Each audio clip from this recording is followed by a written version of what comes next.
গীতা কৃপানকে বলে, খেলা না জেনে আমার সাথে খেলতে আসিস না। আমি আইনটাকে ভালোভাবে জানি, তুই আইনের কিছুই জানিস না। আর অগ্নিজিৎ মুখার্জিকে বুঝিয়ে দেব, আইনের টিউশন ওনাকে আমি দেব। এদিকে অগ্নিজিৎ মুখার্জি গীতাকে ফোন করে বলে, তুমি আমার কিসের জন্য স্বস্তিকে তোমাদের বাড়ি জায়গা দিয়েছ? তোমার বাধছে না যে তুমি সমাজের কাছে কতটা নিচে নেমে যাবে? বলে, না বাধছে না, কারণ আমি সত্য।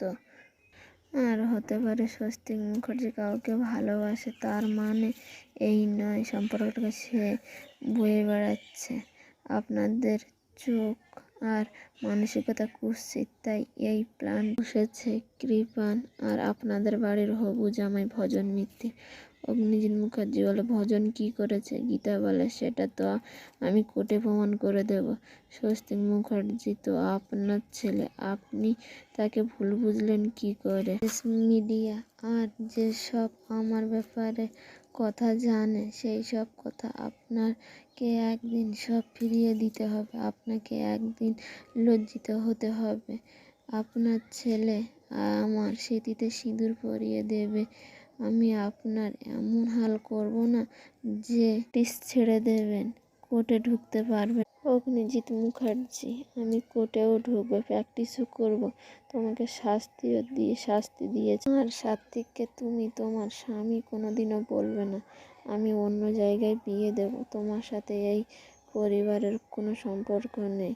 এই বলে ফোন রেখে দেয়। ওদিকে স্বস্তিক মুখার্জি গিনিকে ফোন করে, তোমার বোন খুব ভালো, তোমরা সবাই আমাকে ভুল বুঝে বাড়ির থেকে তাড়িয়ে দিয়েছ, কিন্তু ও আমাকে আশ্রয় দিয়েছে, ওর প্রতি শ্রদ্ধা বেড়ে গেছে।